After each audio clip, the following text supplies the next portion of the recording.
ఈ car race స్కామ్లో ACB enquiry continue అవుతోంది. విచారణలో భాగంగా హెచ్ఎండిఏ మాజీ చీఫ్ ఇంజనీర్ బిఎల్ఎన్ రెడ్డి విచారణకు హాజరయ్యారు. కొద్దిసేపటి క్రితమే బంజారా హిల్స్లోని ఏసీబీ ఆఫీసుకు రీచ్ అయ్యారు. ఇప్పటికే బిఎల్ఎన్ రెడ్డిని ఈడీ అధికారులు ప్రశ్నించారు. ఈడీ ఎంక్వైరీ తర్వాత ఇవాళ ఏసీబీ విచారణకు వచ్చారు. హెచ్ఎండిఏ నిధులను ఎఫ్ఈఓ కంపెనీకి బదిలీ చేయడంపై బిఎల్ఎన్ రెడ్డి నుంచి సమాచారం రాబట్టనున్నారు ఏసీబీ అధికారులు. కేటీఆర్, అరవింద్ కుమార్ స్టేట్మెంట్స్ ఆధారంగా బిఎల్ఎన్ రెడ్డిని ప్రశ్నించనున్నారు. అయితే బిఎల్ఎన్ రెడ్డి చెప్పే సమాధానాలు విచారణకు కీలకం కాను. ఇక ఎంక్వైరీలో భాగంగా బిఎల్ఎన్ రెడ్డి స్టేట్మెంట్ రికార్డ్ చేయనున్నారు ఏసీబీ అధికారులు.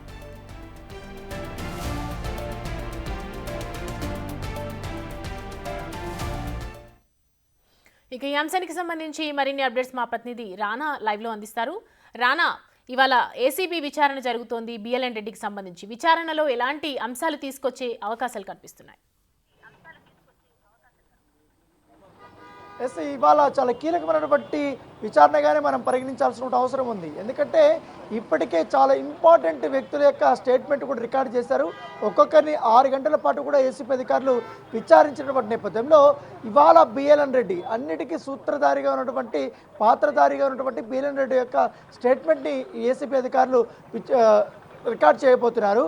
అయితే చాలా క్లియర్గా ఏదైతే ఫార్ములా ఈ కార్ రేసింగ్ సంబంధించిన అంశంలో హెచ్ఎండిఏ యొక్క పాత్ర ఎంతవరకు ఉంది, వారు నిజంగానే కో స్పాన్సరర్గా వ్యవహరించారా లేకపోతే ఏంటి? ఎందుకంటే ఆల్రెడీ గ్రీన్ కోస్ సంబంధించిన ఎస్ఎన్ఎక్స్ దీంట్లో మెయిన్ స్పాన్సర్గా ఉన్నటువంటి నేపథ్యంలో వారు మొదటగా 4 సీజన్ల పాటు కూడా వారు స్పాన్సర్గా వ్యవహరిస్తామనేసి వారు చెప్పినటువంటి నేపథ్యంలో ఎందుకు హెచ్ఎండిఏ నుంచి నిధులు వారికి ట్రాన్స్ఫర్ చేయాల్సినటువంటి అవసరం వచ్చింది ఈఎఫ్ఓకి అనేది క్వశ్చన్ చేయబోతున్నట్టుగా మనకు సమాచారం అవుతుంది. ఆ ఒప్పందాల వెనుక ఏం జరిగింది అనే దానిపై కూడా క్వశ్చన్ చేయబోతున్నట్టుగా సమాచారం అవుతుంది. దాంతో ఎందుకు ఈ యొక్క జెన్ఎక్స్ సంబంధించినటువంటి సంస్థ స్పాన్సర్షిప్ నుంచి కూడా వైదొలిగిందనే అంశాన్ని కూడా వారు ప్రస్తావించబోతున్నారు.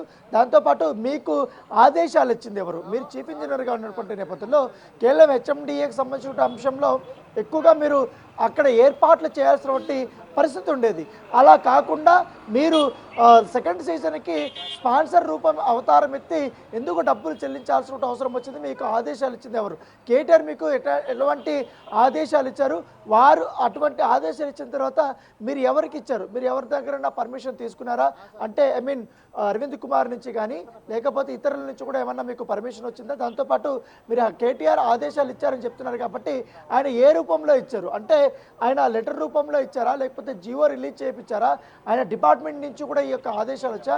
అటువంటిది ఏముంది అనేది కూడా చెప్పమనేసి కూడా ఇవాళ క్వశ్చన్ చేపట్టే అవకాశం ఉన్నట్టుగా మనకు సమాచారం ఉంది. ఇప్పటికే ఈడీ అధికారుల యొక్క విచారణలో కూడా దాదాపు 9 గంటల పాటు కూడా మొన్న బిఎల్ఎన్ రెడ్డి పాల్గొన్నారు. కొన్ని హెచ్ఎండిఏకి సంబంధించిన డాక్యుమెంట్స్ కూడా ఆయన తీసుకొని వచ్చారు. ఆయన హాయంలో ఉన్నప్పుడు జరిగినటువంటి ట్రాన్సాక్షన్ పైన అలాగే వీటికి సంబంధించి ఈ అమౌంట్ గురించి కూడా ఆయన పూర్తి స్థాయిలో సమాధానాలు చెప్పాడు. అయితే ఈడీ అధికారులకు మాత్రం కొన్నిటి సమాధానాలకు ఆయన దాటవేశారు. అసలు నోరు కూడా తెరవలేదు. అంత తప్పంతా కూడా అరవింద్ కుమార్ది, కేటీఆర్ అన్నట్టు కూడా ఆయన చెప్పేసి చాలా వరకు కూడా సైలెంట్ అయిపోయినటువంటి నేపథ్యంలో ఇవాళ ఏసీపీ అధికారుల ముందు విచారణకు హాజరయ్యారు. ఇప్పుడు మరొక 5 నిమిషాల్లో కూడా స్టార్ట్ అవుతుంది ఎంక్వైరీ. సో దీంట్లో ఇవాళ నోరు తెరుస్తారా?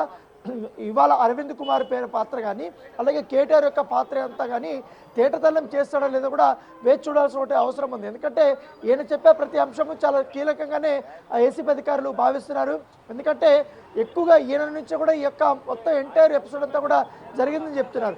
ఈ ఫార్ములా కార్ రేసింగ్ సంబంధించిన అంశంలో కూడా ఆ ఏర్పాట్లతో పాటు ఈ స్పాన్సర్స్ వ్యవహారంతో పాటు తర్వాత టికెట్లు అన్నీ కూడా తలపైన వేసుకున్నట్టుగా మనకు సమాచారం అవుతుంది. సో దానితో పాటు కింద స్థాయి ఉద్యోగుల్ని ఎక్కువగా ఒత్తిడి చేసి కూడా ఈ అమౌంట్ ట్రాన్సాక్షన్ చేయించినట్టుగా అధికారులకు సమాచారం అవుతుంది. దానితో పాటు ఎలక్షన్ కోడ్ ఉన్నప్పటికీ మీరు ఎటువంటి పర్మిషన్ లేకుండా ఎట్లా మీరు చేస్తారనేది కూడా క్వశ్చన్ చేయబోతున్నట్టుగా తెలుస్తుంది. సో కేటీఆర్ పాత్ర, అరవింద్ కుమార్ పాత్ర వీళ్ళిద్దరిలో మీకు ఆదేశాలు ఇచ్చింది ఎవరి ఆదేశాలు మీరు పాటించారు? దాని తర్వాత జరిగినటువంటి పరిణామాలు ఏంటనే దానిపై కూడా పూర్తి స్థాయిలో క్వశ్చన్ చేయబోతున్నట్టుగా మనకు సమాచారం అవుతుంది. Thanks for the updates Rana.